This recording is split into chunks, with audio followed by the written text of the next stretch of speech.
Donc notre cours est l'estérification et l'hydrolyse. C'est l'étude de deux réactions qui se produisent dans les mêmes conditions, qui ont les mêmes caractéristiques, étudiées pour la première fois par un savant français qui est Berthelot. Il a essayé d'étudier ces deux transformations, estérification et hydrolyse, et par la suite arriver à la conclusion que ce sont deux réactions inverses l'une à l'autre, conduit à un équilibre chimique qui ont des caractéristiques. Les composés chimiques mis en jeu au cours de cette réaction, ce sont des composés organiques oxygénés.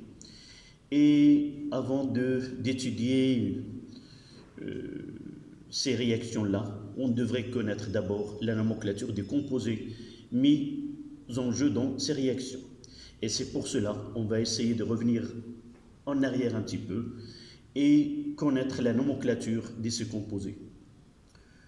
Connaître la nomenclature de ces composés oxygénés, qui sont les alcools, les acides carboxyliques et les esters. On doit passer par la nomenclature des alcanes. Donc, en chiffres romains, nomenclature des alcanes. Un petit rappel.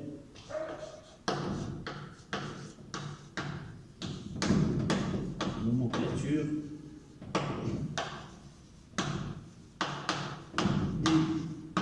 des alcanes.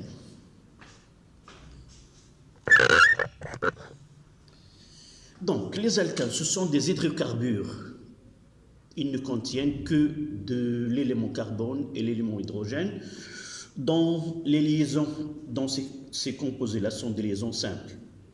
Elles répondent à la formule brute, CnH2n plus 2, où n est un entier naturel, n supérieur ou égal à 1.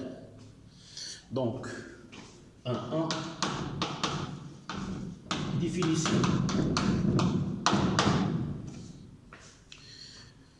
Donc, les alcanes sont des molécules organiques uniquement composées d'atomes du carbone et d'hydrogène, tous liés ensemble uniquement par des liaisons simples, dont la formule brute est CnH2n plus 2.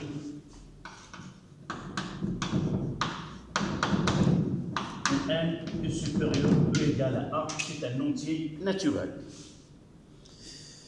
Donc, lorsqu'on parle des alcanes, on parle des alcanes linéaires ou les N-alcanes et les alcanes ramifiés. Donc, on passera 1, 2, les alcanes linéaires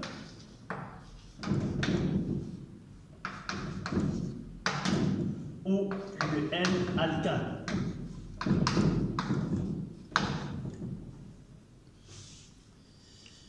Donc la définition.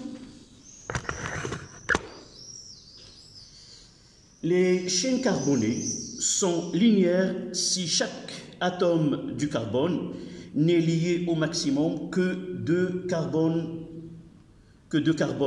au maximum, tandis que les autres liaisons qui complètent la tétravalence du carbone seront des atomes d'hydrogène. Donc les chaînes carbonées sont linéaires si chaque atome du carbone n'est lié au maximum que deux autres carbones au sein de la chaîne. Donc là, on fait... Et là, tous les autres liaisons là sont des atomes d'hydrogène. Là, il peut être un carbone et là, ce sont des hydrogènes.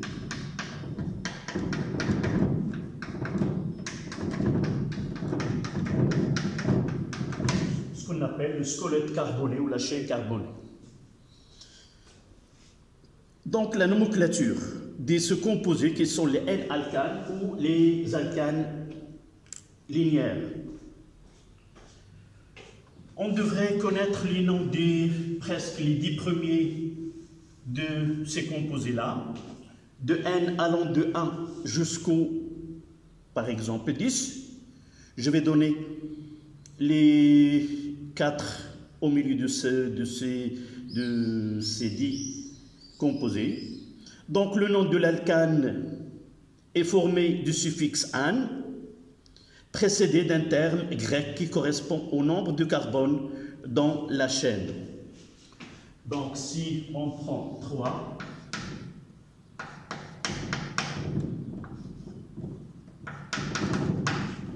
là on commence par 3 carbones, c'est CH3, CH2, CH3.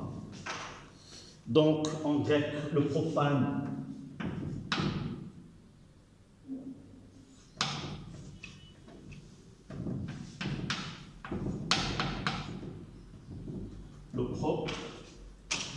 et là c'est un, ça veut dire un alcane. Pour 4, CH3, CH2, là je vais mettre 2 pour simplifier la chaîne, là 2, 1, 3 et 4, et ça sera le butane, le butane. Donc je vais donner les autres. C5H12, le C6H14, le C7H16, le C8H18, ainsi de suite. Là, c'est le pentane. Là, le hexane. Et là, c'est le octane. Et voici la terminaison ane, pentane, hexane, le heptane et le octane. Juste après, c'est le nonane, c'est 10, et le décane, c'est le 9 carbone, et 10, ce sera le décane, un décane, des décanes. Mais généralement, les composés qu'on traite, c'est rare qu'on trouve plus que 8 carbones. Donc, voici la nomenclature des alcanes linéaires, ou les N-alcanes. C'est simple, on doit les apprendre pour faciliter la nomenclature des autres composés qu'on aura le 1, 2, le 1, 3. Ce sont les alcanes ramifiés. 1, 3, alcanes ramifiés. La définition, ce sont des chaînes carbonées dites ramifiées lorsqu'au moins l'un des atomes du carbone de la chaîne est lié au moins à 3 autres atomes du carbone. Évidemment, un carbone qui ne se situe sur la chaîne, par exemple là. D'abord, lorsqu'on parle des alcanes ramifiés, on parlera d'abord de la chaîne carbonée ou du squelette carboné.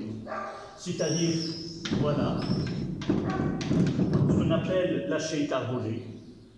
Et un de ces carbones, elle est au moins lié aux 3. Si nous prenons celui-là, nous devrons avoir un carbone là et un carbone là. Donc là, c'est un alcane qui est ramifié. On peut avoir même à l'intérieur, là, c'est un alcane qui est ramifié. Et les ramifications, ce sont ces 2 carbones qui comprend un radical. Voilà la chaîne carbonée, le squelette de celui-là. Et là, ce sont 2 ramifications. Évidemment, lorsqu'on écrit la formule d'un composé, on doit respecter que chaque carbone a 4 liaisons. sa tétravalence. Là, 1, on doit compléter le nombre de carbone pour que chaque carbone a 4 liaisons. La liaison, on ajoutera 3. La 2, on ajoutera 2. La 3, on ajoutera un hydrogène. La 3, un seul. Et la 2, et la 3. Ici, ça sera 3. Et là, ça sera 3. Donc, la définition. Les chaînes carbonées ramifiées sont des chaînes au moins l'un des atomes du carbone de la chaîne est lié au moins à 3 autres atomes du carbone. Le plus important, c'est la nomenclature.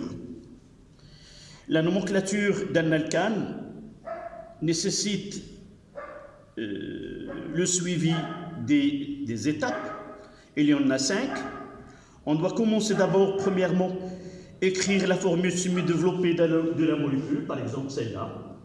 Voici la formule semi-développée de la molécule. Ou on peut même faire sa topologie, ou peut-être on vous donne une topologie, par exemple celle-là. Pour représenter, c'est pas celle, si nous voulons faire cette topologie, ça c'est le programme de la première année. Donc 1, 2, 3, 4, 5, 6. La chaîne, il y en a 6. 1, 2, 3, 4, 5, 6. Et nous voyons qu'il y a un méthyle là et un carbone là. Chaque trait représente la liaison entre 2 carbones. Carbone-carbone. On ne schématise pas, on ne représente pas les atomes d'hydrogène. On voit bien qu'il y a une liaison. Là, il y a 3 hydrogènes. 2 liaisons, il y a 2 hydrogènes. 3, il y a un seul, et ainsi de suite. Donc là, c'est la topologie de ce composé qui est l'alcane ramifié. D'accord? Donc, la première des choses, c'est écrire cette formule. Deuxièmement, identifier la chaîne principale. La chaîne principale, c'est la chaîne qu'on comprend le plus grand nombre du carbone. Dans ce cas-là, j'ai encadré celle-là. 1, 2, 3, 4, 5, 6. 1, 2, 3, 4, 5. 1, 2, 3, 4, 5. Donc la plus longue, c'est celle qui comporte 4 carbones d'hydrogène, du carbone. Et par la suite, c'est la chaîne la plus longue. Donc le nom de ce composé-là, il est dérivé sur cet alcane-là. 1, 2, 3, 4, 5, 6. Donc ça sera un dérivé de l'hexane. Où dans cet hexane, on a substitué 2 hydrogènes par 2 radicales ici, un radical méthyle et un radical aussi méthyle. Donc, deuxièmement, identifier la chaîne principale, c'est la chaîne carbonée la plus longue, on lui attribue le nom de l'alcane. Donc ici, ça sera hexane.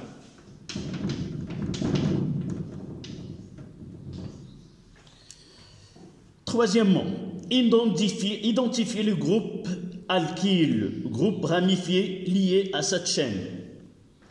Nous voyons que on parle des alcanes et on parlera aussi des alkyles.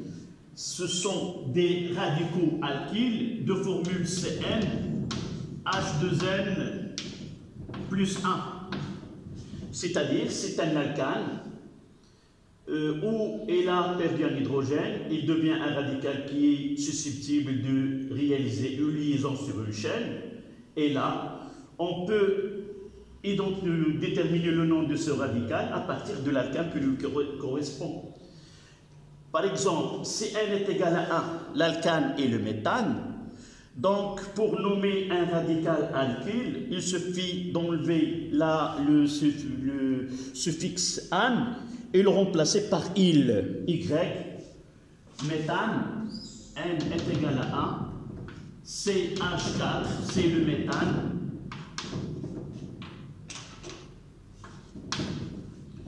Et le CH3, c'est le méthyle. Voilà. De même, si de carbone, ça sera l'éthane, et le radical, c'est l'éthyle. 3 propane, propyle. butane, butyl, et ainsi de suite. Quatrièmement, nommer les atomes du carbone à partir de l'extrémité qui permet d'obtenir la somme des numéros associés au groupe alkyle le plus petit possible. C'est-à-dire, on doit numéroter la chaîne de deux côtés. Par exemple, là, 1, 2, 3, 4, 5 et 6. Et dans le sens inverse, là, c'est 1, 2, 3, 4, 5 et là, 6. Et nous voyons dans ce cas-là que les radicaux, les deux radicaux CH3 sont liés au carbone numéro 3 et 4 avec la numérotation bleue. Et aussi avec la numérotation en jaune, c'est 3 et 4. Dans ce cas-là, la numérotée de la droite vers la gauche ou de la gauche vers la droite ne différencie pas les radicaux par la suite. Ça, c'est un cas particulier où les deux numérotations sont identiques. Donc, on aura deux radicaux en position 3 et 4. 4, 3 et 3 et 4, ça revient à écrire 3, 4 diméthyl sur l'hexane. D'accord? Donc là, dès la cinquième, on verra des exemples par la suite où il y a une différence dans la numérotation de la droite vers la gauche ou de la gauche vers la droite.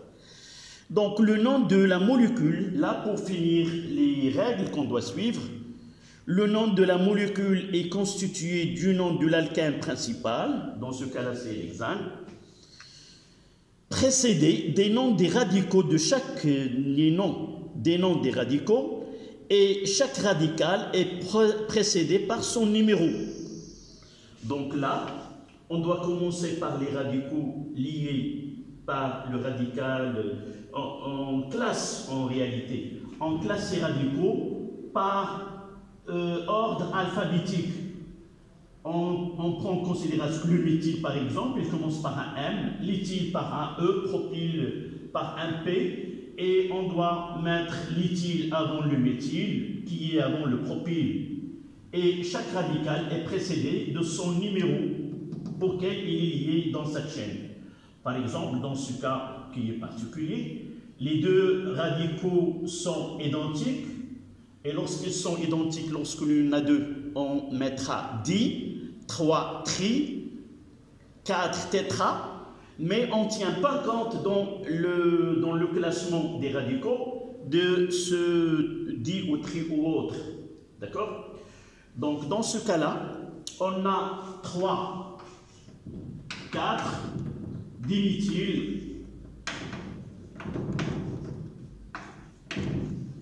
diméthylhexane. D'accord? Le 3,4 diméthylhexane. D'accord?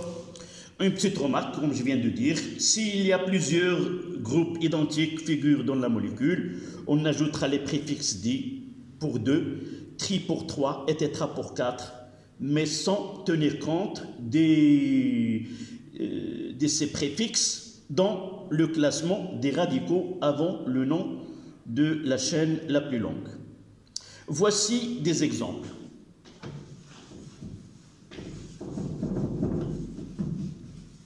On va essayer de déterminer la nomenclature de ces composés-là. On va commencer par celui-là, CH3. CH3.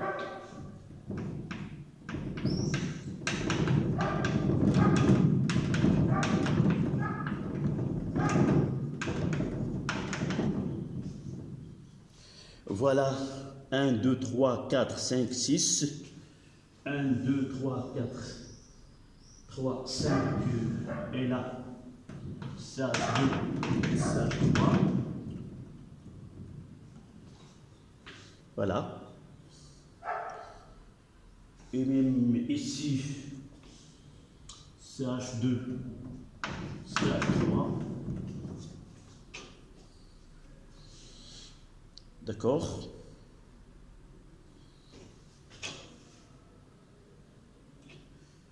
Je dois enlever là. D'accord?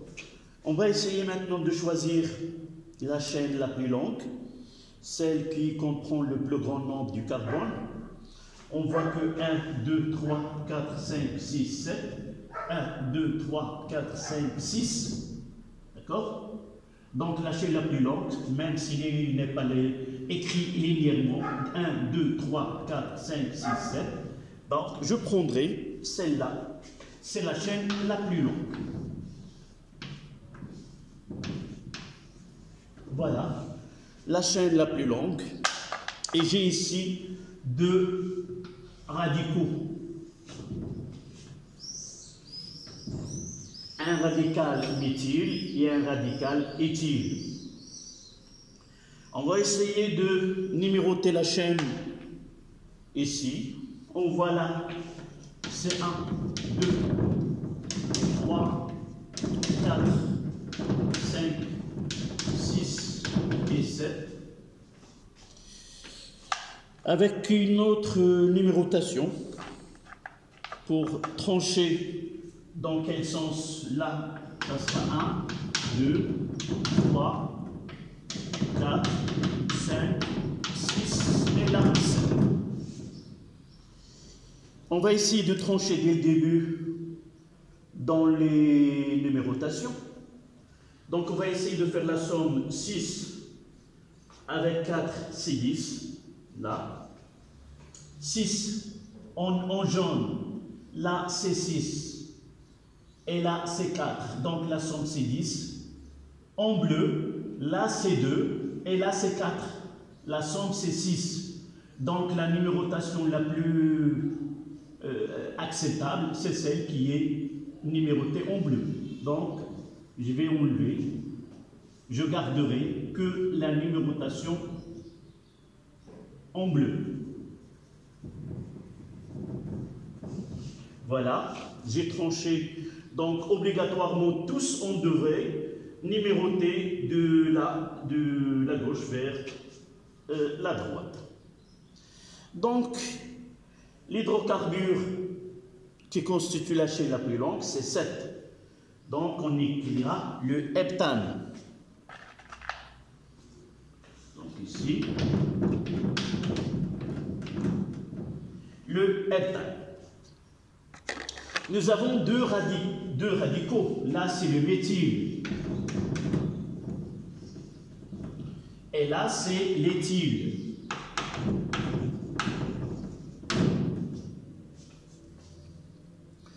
Donc, on doit commencer par le radical qui a la lettre, qui commence par la lettre E, parce que E dans l'alphabet est avant M. Donc on aura éthyle,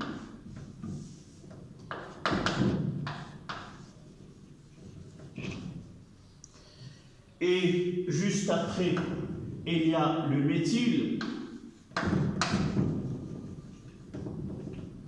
et chaque radical doit être précédé par le numéro du carbone auquel il est associé. Donc l'éthyle, je dois mettre ici l'éthyle, c'est en 4.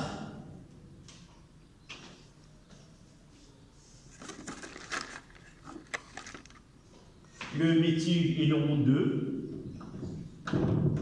Et là, c'est l'éthyle, il est en 4. Donc, le 4 éthyle, 2 méthyle, heptane. Le 4 éthyle, 2 méthyle, heptane. Voilà. Vous voyez, lorsqu'on parle d'un radical, on l'écrit méthyle avec E, et lorsqu'il est dans la nomenclature, on enlève le E, et c'est le méthylheptane. D'accord? Le 4-éthyl, 2-méthylheptane. Donc, on prendra un autre exemple, celui-là.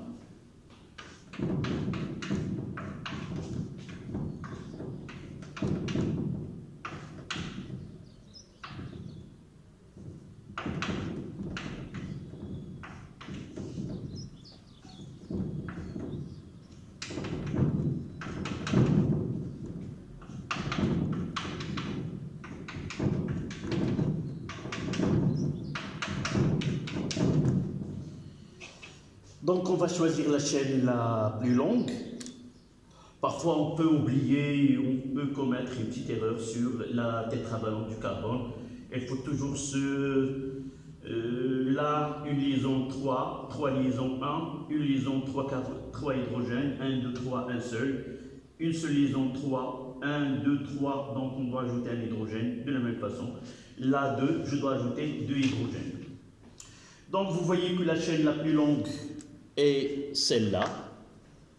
Je vais partir de là jusque là. Il comporte 1, 2, 3, 4, 5, 6. Donc c'est 6 carbones. Et vous voyez qu'il y a 3 radicaux identiques qui sont le méthyle. Et vous êtes d'accord qu'on doit numéroter de ce côté-là, parce que la plupart, c'est plus proche de là. Là, c'est 1, 2, 3, mais là, c'est 1, 2. Donc, là, c'est 1, 2, 3, 4, 5 et 6. Donc, qu'est-ce qu'on va écrire? Il y a 3 radicaux, dont 2, 3 et 4. On mettra 2, 3, 4. Et il y a le triméthyle. Le triméthyle hexane. Voici le nom du carbone, de l'hydrocarbure que nous avons devant nous. Le 2, 3, 4 triméthyle hexane.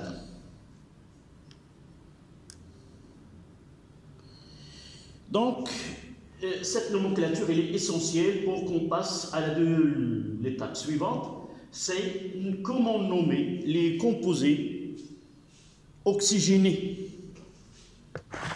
Donc, n'oubliez pas que les radicaux alkyles, leur nom est dérivé des alcanes en changeant la terminaison -ane par -il.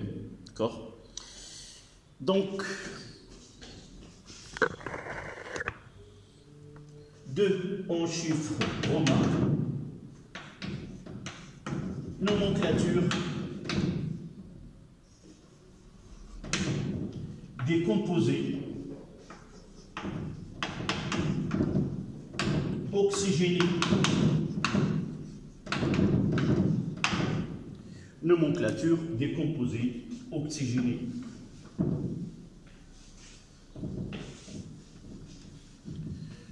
On entend par des composés oxygénés. Ce sont des composés qui contiennent, autre que le carbone et l'hydrogène, ils contiennent l'élément oxygène. Mais nous n'avons pas traité tous les composés que contiennent un oxygène, mais uniquement ceux qui interviennent dans notre leçon. On parlera des alcools, des acides carboxyliques et finalement des esters. D'accord? Donc on se contentera de ces 3. Il y a d'autres composés qui contiennent l'élément oxygène, ce sont les éthers ou les oxydes. Donc on n'aura pas besoin dans cette leçon. Donc, de 1, les alcools.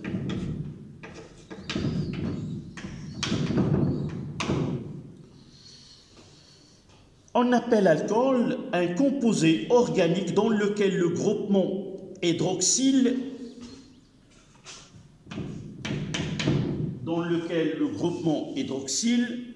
est lié à un atome du carbone saturé, c'est-à-dire obligatoirement le carbone qu'on appelle le carbone fonctionnel, qui contient la fonction alcool, il doit avoir que des liaisons simples. D'accord? C'est-à-dire, tout simplement, on doit avoir comme ça. Le groupement hydroxyle, c'est le groupement fonctionnel, c'est celui qui, si vous voulez, répond aux propriétés chimiques de ces composés. C'est à partir de tout le comportement chimique ou réactionnel de ce composé revient à la présence, généralement, à la présence de ce groupement fonctionnel hydroxyle. Évidemment, la réactivité de ce composé dépend aussi du carbone fonctionnel auquel il est lié. On va voir parmi les cas, c'est la classe de l'alcool aussi, influence cette réactivité. Mais toujours, ça dépend du carbone fonctionnel, comment il est dans ce composé. Donc, la définition, c'est, on appelle alcool un composé organique dans lequel le groupement hydroxyle, le groupement fonctionnel OH, est lié à un atome du carbone saturé. De 2, la nomenclature. Plutôt 2, 1, c'était définition. 2, 1, 2, nomenclature. On détermine le nom de l'alcane. Là, on peut dire que la nomenclature des alcools est dérivée, c'est-à-dire elle est déterminée à partir de l'alcane correspondant, c'est-à-dire l'alcane qui comporte le même nombre du carbone. On le traite comme s'il s'agit d'un alcane, mais on doit donner une importance au carbone fonctionnel dans la numérotation, et c'est là où il y a le groupement fonctionnel. Donc d'abord, pour déterminer la nomenclature d'un alcool, on détermine le nom de l'alcane à condition, voilà, c'est pas avec une restriction des règles qui sont utilisées dans les alcanes. La chaîne principale est la chaîne la plus longue et qu'on comporte le groupement fonctionnel OH. Avant les alcanes, la plus longue.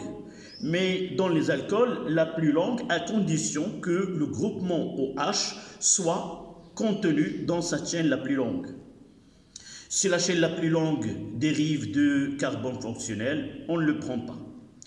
Deuxièmement, la numérotation de la chaîne est choisie de façon que le groupement fonctionnel OH ait le numéro le plus petit possible. On donnera l'importance et la priorité au carbone fonctionnel qui est le numéro le plus bas.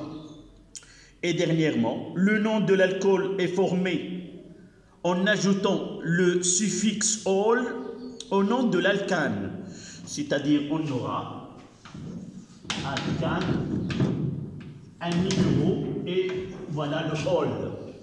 Par exemple, c'est le carbone fonctionnel porte le numéro 2, on aura 2 sur une chaîne de 4.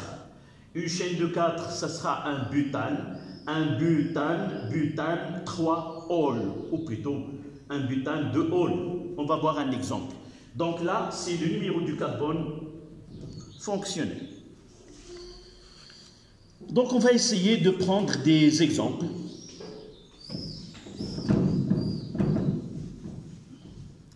Voilà un exemple.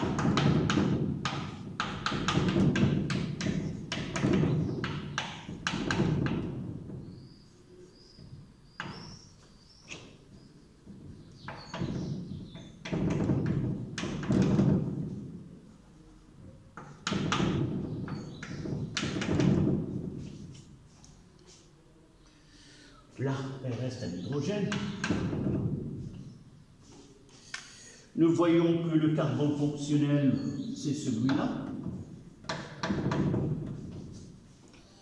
Donc, obligatoirement, on doit numéroter de la droite vers la gauche, parce que le carbone fonctionnel est plus près de ce côté-là.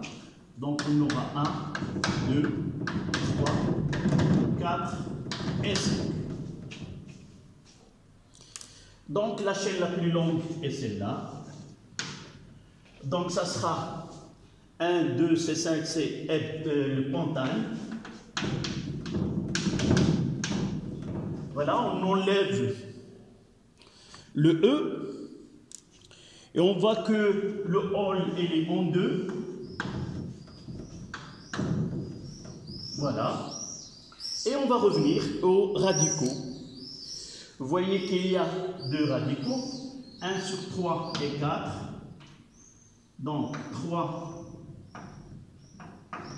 4, diméthyl, pentane, 2 ol. D'accord? 3, 4, diméthyl, pentane, 2 ol. Évidemment, on peut avoir d'autres exemples.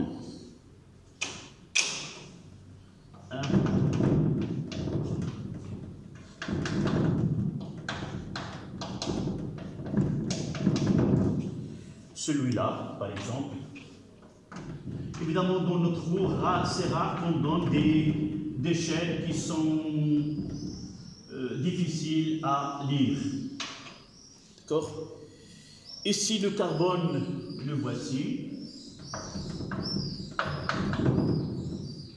Et donc, vous voyez soit celui-là, soit celui-là. Donc, la chaîne la plus longue est celle-là. Donc, la chaîne la plus longue, ça sera 4, c'est le butane.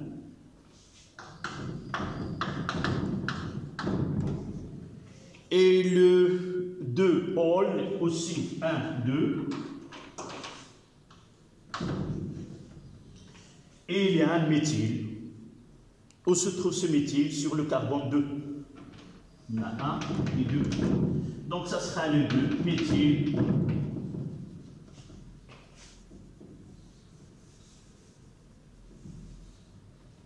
Ça sera le 2. Je vais le recopier de l'autre côté. Donc je dis ici H. Les 2 méthyl, j'ai dit 1, 2, 3, 4, c'est butane. Il y a le 2 all.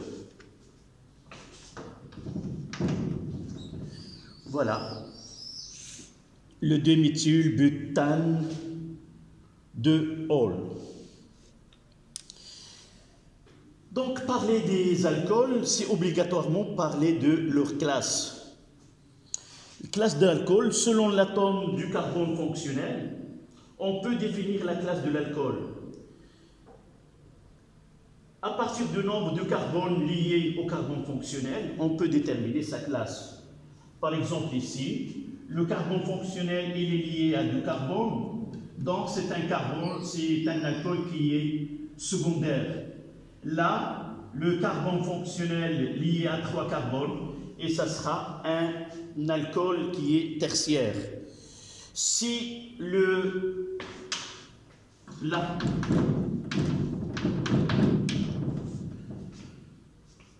carbone auquel il est lié, le groupement fonctionnel OH, n'est lié qu'à un seul carbone ou n'est pas lié à autre carbone, le cas particulier c'est celui-là, c'est le méthanol, même s'il est lié qu'à des atomes d'hydrogène, il s'agit d'un alcool qui est primaire. Et si on ajoute d'autres, là, une chaîne, un radical, là, ça sera aussi un alcool primaire. Voilà. Donc, selon l'atome du carbone portant le groupement caractéristique OH, est lié à 1, 2, 3 atomes du carbone, l'alcool est qualifié de primaire, secondaire et tertiaire. Donc, ceci, le nécessaire pour connaître les alcools, on va passer aux acides carboxyliques. Là, c'était nomenclature des composés oxygénés. 2,1, c'est l'alcool. 2,2, les acides carboxyliques.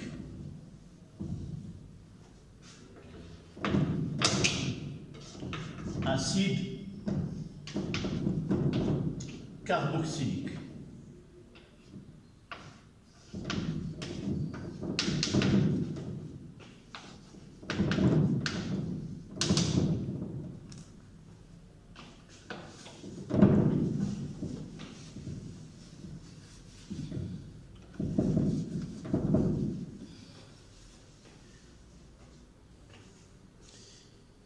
Donc, les acides carboxyliques sont des composés qui contiennent 2 atomes d'oxygène.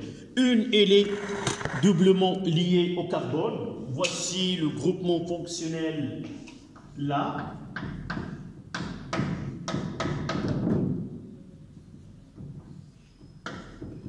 Voici la fonction acide carboxylique est généralement ici un radical. Donc ce sont des acides que nous avons déjà traités dans la partie des acides et les bases. Parmi les acides faibles que nous avons traités, rappelez-vous de l'acide acétique ou l'acide éthanoïque que nous avons déjà étudié.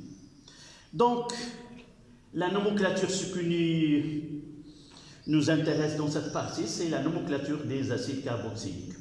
Donc, la famille des acides carboxyliques, ce sont des composés organiques, généralement dans notre programme d'un radical alkyle, plus la fonction acide carboxylique qui est COOH. Évidemment, la base conjuguée, ça sera RCO au moins, on en parlera juste après dans une remarque qui va nous faciliter la nomenclature des composés qui viendront par la suite. Donc, comment nommer les acides carboxyliques? Premièrement, repérer la chaîne carbonée la plus longue contenant le carbone fonctionnel de l'acide. Je vais commencer par là.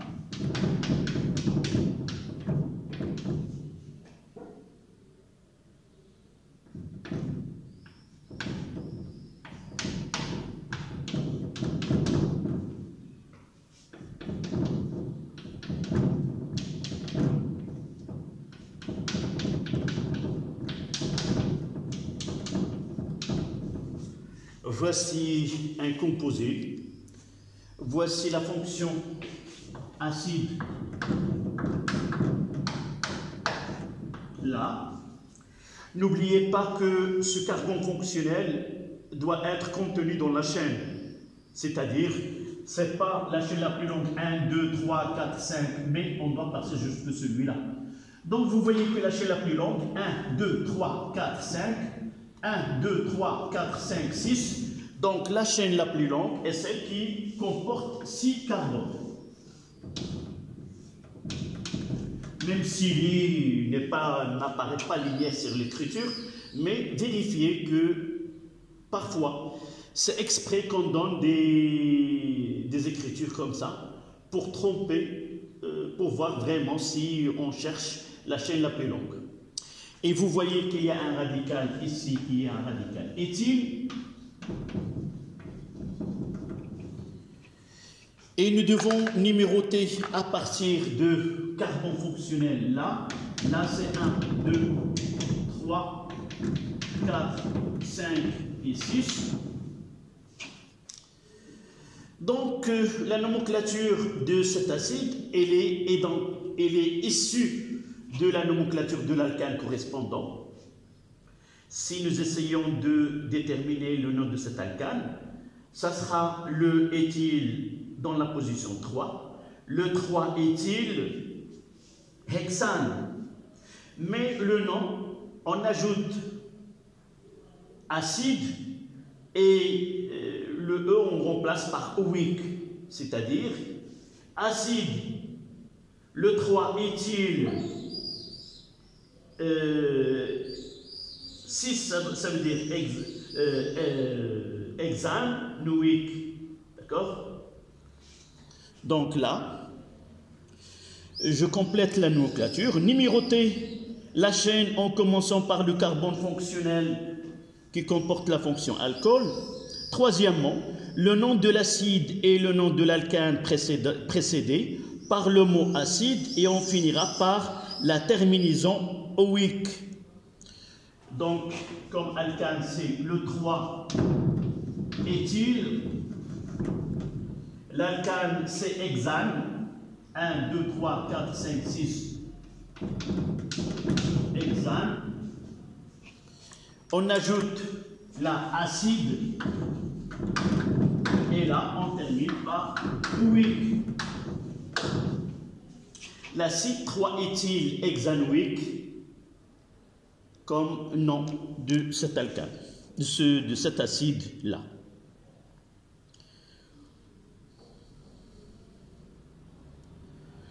Il y a par exemple les cas les plus simples, CH3, CH2, CO, OH. Là, c'est un acide HN non ramifié de 3 carbones. Donc, l'alkane correspondant, c'est le propane. On ajoute acide propanoïque. Mais si nous aurons ici un CH3, on aura comme alkane le méthyle, le 2-méthylpropane. Donc, ça sera acide 2-méthylpropanoïque. D'accord? Et on va terminer. D'abord, on parlera d'une petite remarque. Ces acides carboxyliques, ils ont la base conjuguée.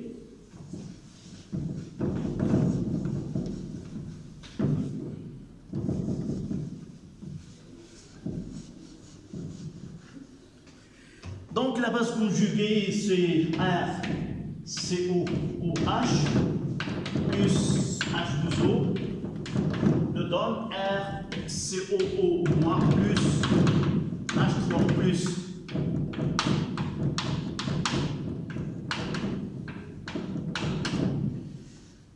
Donc cette équation nous donne l'idée de comment nommer l'ion-là. Donc le nom de la base conjuguée d'un acide carboxylique, ça sera l'ion alcanoate. Si celui-là c'est acide alcanoïque,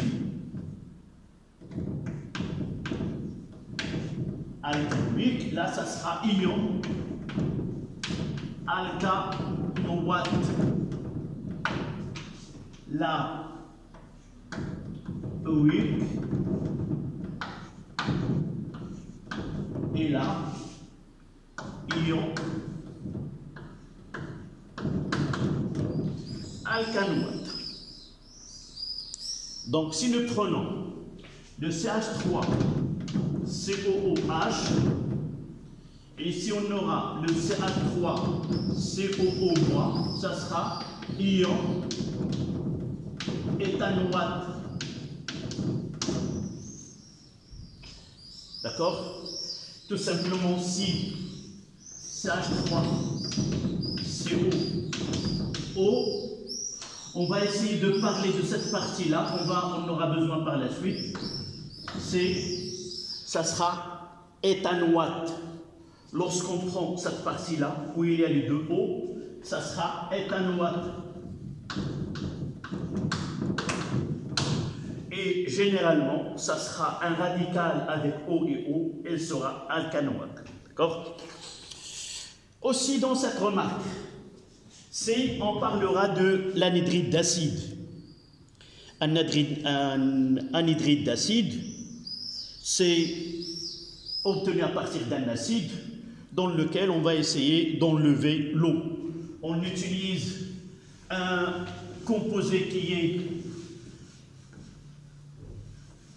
qui permet d'absorber les molécules d'eau, et généralement 2RCOOH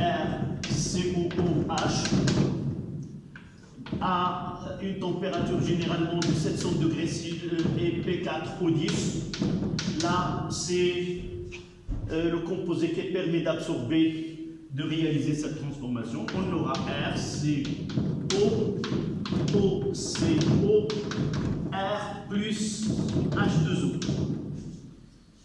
Là, c'est un anhydride d'acide. Le nom de l'anhydride d'acide et les dérivés de l'acide. On enlève le terme acide et on le remplace par anhydride. Si on aura le CH3, COOH, on aura ici le CH3, CO.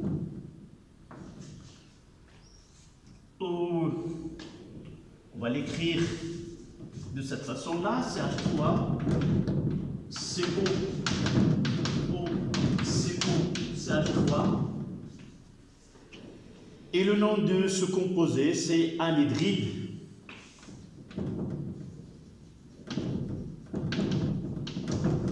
Anhydride éthanoïque.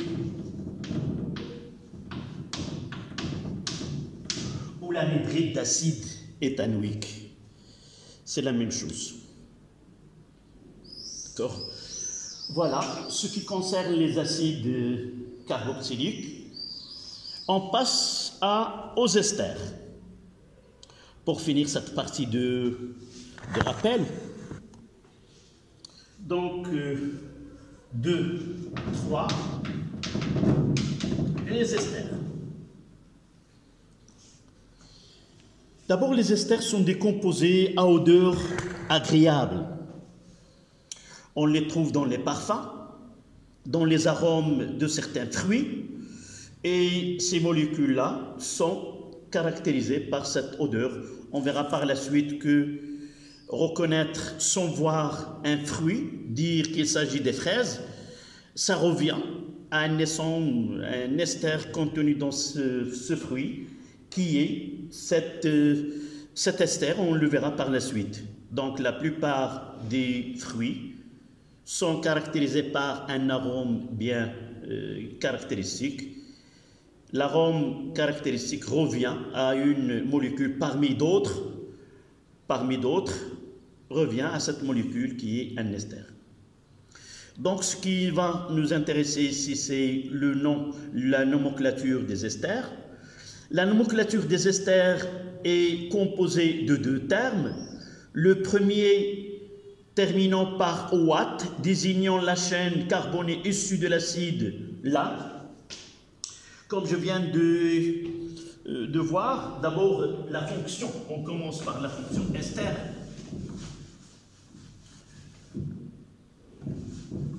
Le groupement fonctionnel ester qui caractérise ce produit, comme je viens de dire, par un arôme, une odeur caractéristique. Voilà.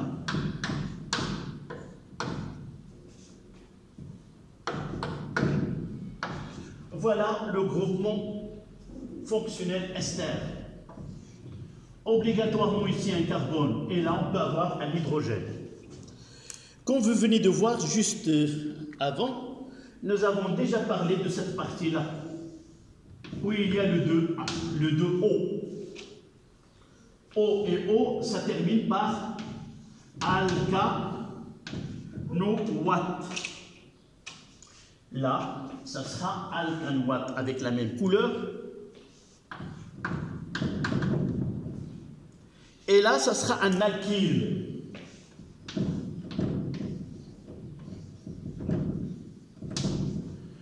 Donc, le nom de l'ester, pour déterminer le nom de l'ester, il suffit d'écrire la formule semi-développée et essayer d'avoir 2 parties de cette molécule, une partie où il y a les 2 O et une partie où uniquement il y a un radical alkyle. Et le nom, ça sera alcanoate d'alkyle. Alcanoate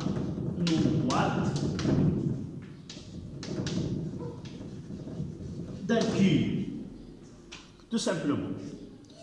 Je reprends. Schématiser là où vous avez devant vous la formule semi-développée de l'ester. Essayez avec un crayon de répartir la formule en 2 parties. Une partie où il y a les 2 O, ça termine par OAT, et la partie l'autre qui reste, c'est un radical alkyle. Et le nom, c'est alcanoate d'alkyle. On va prendre des exemples.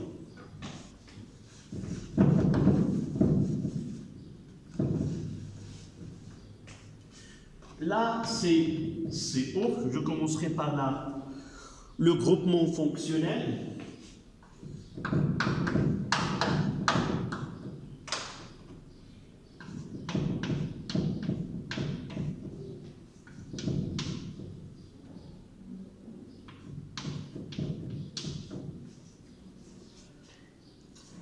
Voilà, au hasard. Donc je dois compléter là une liaison, c'est 3. 3, elle reste 1. 2, elle reste 2. Là 3, là 2, là 1, là 3 et là 3. Donc comme je viens de dire, Je vais faire ça. Là, c'est l'alcanoate et l'autre, c'est l'alkyle. D'abord, c'est à partir de ce O-là, on va le numéroter la 1, 2, 3 et la 4. Et de même, de l'autre côté, 1, 2, 3. Donc ce O qui est au milieu, c'est la limite entre les deux parties de cette molécule, c'est le 0. On numérote de gauche vers la droite et de la gauche vers la droite les deux parties de la chaîne. Donc, d'abord c'est un alcane, et on va ajouter watt. Si on le prend comme alcane, ça sera un méthyl 3, donc c'est 3 méthyl sur quel alcane? 1, 2, 3, 4, le méthylbutane. Mais puisqu'il y a deux O, alcanoate, de l'autre côté, ça sera un radical alkyle. La chaîne la plus longue, c'est 3, c'est un méthyle, mais nous avons un radical méthyle à la position 2. Et je mettrai le 2-méthyle sur éthyle, le 2-méthyle éthyle. Là, je ne mets pas le E, et là, je mettrai le E. Voilà. Donc, faites deux parties de la molécule où il y a les deux O, et ces deux O, c'est watt. Là, on le traite comme un alcane. Le méthyle à la position 3, le 3-méthyle, 1, 2, 3, 4, butanoate. Et là, si nous n'avons pas ce radical, ça sera le 3-méthylbutane propyle. Pardon, là, c'est le méthyle 2 sur le propyle. Méthyle 1, 2, 3. Propyle, et non pas éthyle. 1, 2, 3. D'accord? Voilà les esters, voici la nomenclature des composés.